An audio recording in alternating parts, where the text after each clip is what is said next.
Thank you for your contribution. The next speaker is Deputy Derek Nolan. Deputy, you have 4 minutes. Thank you very much. Cahirlik, I'm an optimist at heart, and I'm going to take the Fianna Fáil motion and look at it from a genuine point of view. And there is a genuine case to be made for struggling businesses in this economy. There's no doubt that the domestic economy has taken a whack, that small businesses are struggling, and that with reduced incomes, with reduced profits, and with reduced customers, the cost base to which they're servicing is an ever-increasing part of their business, and something that some of them simply aren't coping with, or if they are staying just above the water. So I want to just put that on the record, that there is a genuine case to be made for small and medium enterprises. The second thing I'd like to say, however, is that our relationship in this country with taxation has always been a bizarre one. We've never had the concept of the social wage or the social contract, whereby you pay taxes into a fund or you pay it into the state in return for services back, or a standard of living, or a government that provides for you in return. We've always seen taxation as something that just goes away. That's something that's taken from us and we resent it. And I think that no greater example of that is there than the Social Insurance Fund, which has been allowed to go into deficit to the tune of almost €2 billion in 2012. I think it's 1.82. You know, if it's a fund that's designed to provide for social insurance, then it should balance. It should be a fund that is paid into by employees and employers in order to provide insurance to those who can't afford or are out of work and so on, provide those services.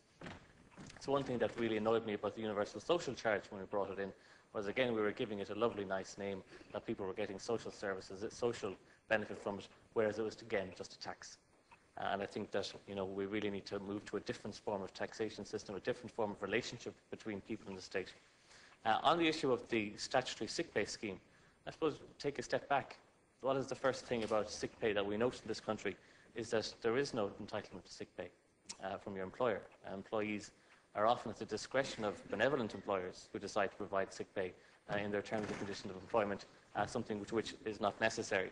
If an employee is sick, the current situation is that they're entitled to nothing for the first 3 days. After that, they are entitled to apply for illness benefit.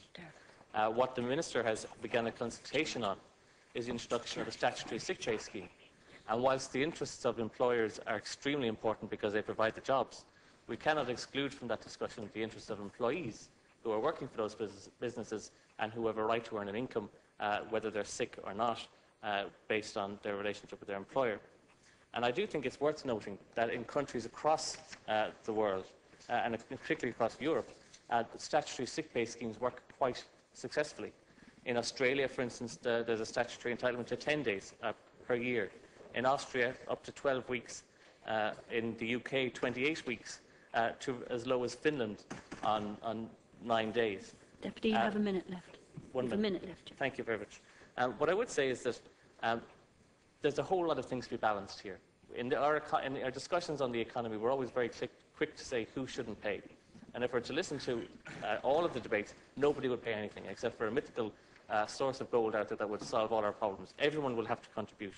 I think that this issue of statutory sick pay and its benefits that it will have on the economy and on employers in managing absenteeism, particularly in the public sector, to which it would also apply, I think would be a very good impetus for proper human resource management and also better for employees.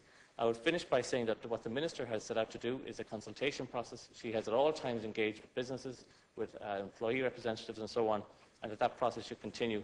But we should look at taxation and the Social Insurance Fund as something that should be funded, something that should be seen as a viable fund that will provide services, and not something that is left to the discretion of a balance that cannot always be met. Thank you. The next speaker is Deputy Nash, 4 minutes. I'm always amused these days when Fianna Fáil raise issues to do with business and the economy. They remind me of